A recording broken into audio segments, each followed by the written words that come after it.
Hey guys, Indie Prepper here, continuing my series on low-cost blades for SHTF use. We're talking about the, what I would say are middle-sized, mid-sized blades from Cold Steel. We're talking about the Outdoorsman Lite, the Tonto Lite, and finally the Kobun. All great blades, but all have their place in the whole knife world.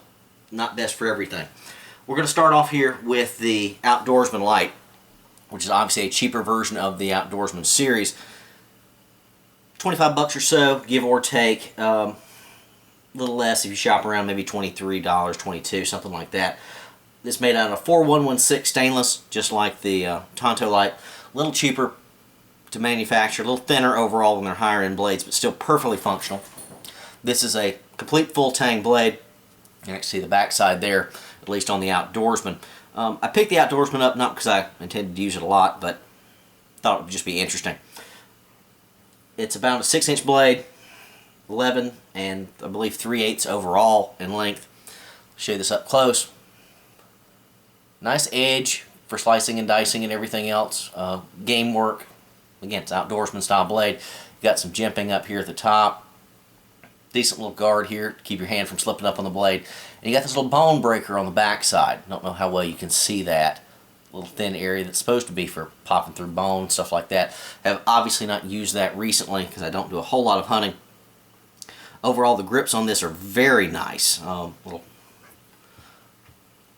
pattern there. Hold your hand very well if wet or dry, sweaty or whatnot. It's not going to slip out easily by any means. But I would say this would not be my favorite for general purpose use. This is for outdoor use.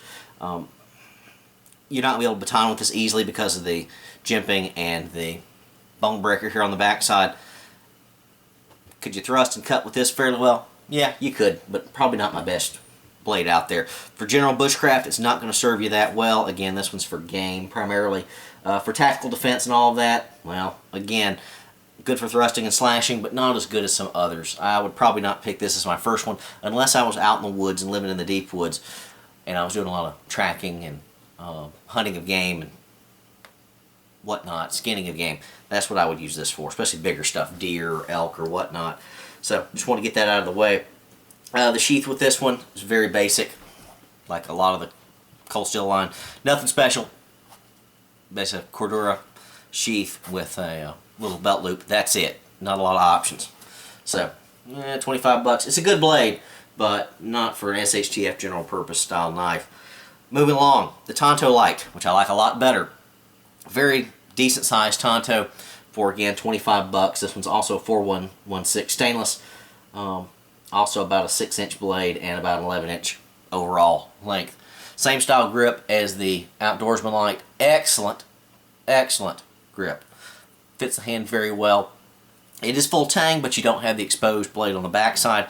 You've got this little craton piece, or polypropylene piece rather, that could be used for defensive purpose, for jabbing and whatnot on the back strike. Could work okay. Again, being a Tonto, this is primarily used for thrusting. So this is primarily a defensive tool overall. Hand-to-hand combat, that sort of stuff. A little bit of belly on it. It's not perfectly straight like some Tontos that you might find out there. So you could slash with this. Not as well as certain other things, but it's going to do okay. It's not bad. So for a defensive weapon, not bad for 25 bucks. Could you use this for basic bushcraft? Yeah, you could. Probably wouldn't. Could I baton with this? Yeah, I could easily baton with this. Perfectly thick enough to do so. Sturdy enough, decent enough steel. You could get by with this for basic bushcraft needs, but this would not be the primary purpose of this blade. So breaking it down for urban use, I think it's probably pretty decent. Again, the same style sheath here with issues, like I said, just very basic for belt carry, but decent enough, especially for urban style uses, for defensive. You pull this out, this is a pretty darn big blade. Somebody's going to see this and back the heck up, hopefully if they're smart. Again, I'd prefer to have a handgun, but oh well, sometimes you just can't. A knife would be a decent backup for somebody as a secondary. Again, for suburban use, also fairly decent. Same purposes. Again, for woodland, again, primarily defensive here. I would pick other knives as a primary for woodcraft, bushcraft uses. But if you want a Kobun, or not Kobun, but a Tonto or something like that for a decent price to play around with or use and abuse, 25 bucks, it's definitely worth it. Definitely not my favorite for SHTF, but decent enough. Very lightweight overall. I don't have the ounces on me, but it's 5.5, 6 ounces, something like that overall. So perfectly easy to carry. Now, moving on to my favorite of the lower cost, I would say, mid-size, is this cold steel Kobun. Kobun means soldier in Japanese from what I've heard and read. This would be my favorite out of these three, hands down. A little bit shorter blade, a little different steel. This is Japanese AUS 8A. Weighs in about 4.4 ounces, something like that. It's only a 5.5 inch blade here and about just short of 10 inches in overall length. So compared to the Tanto Lite, it definitely looks a lot smaller. And it is. This is primarily designed as a boot knife, is what it's for. But overall, I'd say this is a great choice for an SHTF size blade and style blade, keeping your get home kit, bug out bag in the car, wherever. Again, Tanto style tip on it here for thrusting. Ultra strong, reinforced there, so in a fight this is going to do the job. Again, you've got a little bit of a belly there, so you can do some slashing with this. The rubberized grips here are nice, but they're thinner. These are notably thinner than what I think are the excellent grips of the Lite style version here. I would certainly love to see the Kobun with these style grips on it. I really would. But that would make this blade a lot thicker overall, and that's not what it's for. This would be a perfect choice if you had a female or a child, somebody smaller with smaller hands that just can't handle a smaller blade or a larger blade or anything more hefty. This is going to get the job done. They're going to hold it very comfortably. It still fits comfortably in my hand. I've got average size hands for a guy, but not quite as good. Just being so thin, but it's perfectly reasonable overall. Could you do finer work with this? Yeah, you could if you needed to. Could I skin a fish and scale a fish if I absolutely had to with a Tanto? Yeah, I could, but I'd probably pick something else. Other advantages, also full tang. It's going to be very durable, so you could baton with this if you needed to. Again, I would not recommend that as a primary, but in a pinch you could. Now, other advantages of this over the Lite series, you got a lanyard hole on the backside, so that's nice. Wrap your hand in it. Not going to slip out particularly well if you're doing heavy work with it or your hands are wet or sweaty or anything else bloody. So this is going to work real well overall, I think. But where this blade stands out at the roughly $30 price point, so about $5 more than the Lite series, is the SecureX sheath. This sheath makes this a better blade than the rest for $5 more. Definitely better. This just has a lot more practicality to it. Sits in there very nice, snaps in good. You can carry this thing upside down on a tactical vest. You can carry it in a backpack, strapped down to molly gear or anything else with all the attachment points here. And you got a belt clip that's removable. Very thin overall. Don't have the exact specs on this, but I have at times carried this concealed in my waistband. You can slide this on the inside of your waistband just like on your left side, just like you're in the waistband carrying a pistol, and it hides just fine even with just a plain old t-shirt over the outside of it. If you got it angled right, it's not going to show very well at all. So if you live in a place you cannot carry a handgun but you can carry a blade, well, this is a decent choice. Very decent. Again, designed as a boot knife, a little on the large size, but if you got big enough boots, it'll work just fine. Again, very secure. A lot of options with this thing. Tough, not going to break on you easily. Even if you run over with the truck, you may just break the clip on it. Very nice blade overall. And I just like the retention, and I like the feel of pulling that thing out of the SecureX sheath.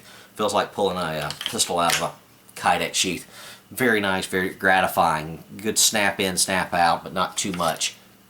You know what you got. Decent enough heft overall, and again, big enough blade for scare tactics. Pull this out, and somebody's probably going to back off. Again, love the concealability of this for urban uses or suburban uses. You don't necessarily want everybody to know you're armed. You don't. Maybe you do. You're carrying a battle axe around, but I don't want to be the first target. I want to look like average Joe most of the time, unless I got a big, heavily armed group with me.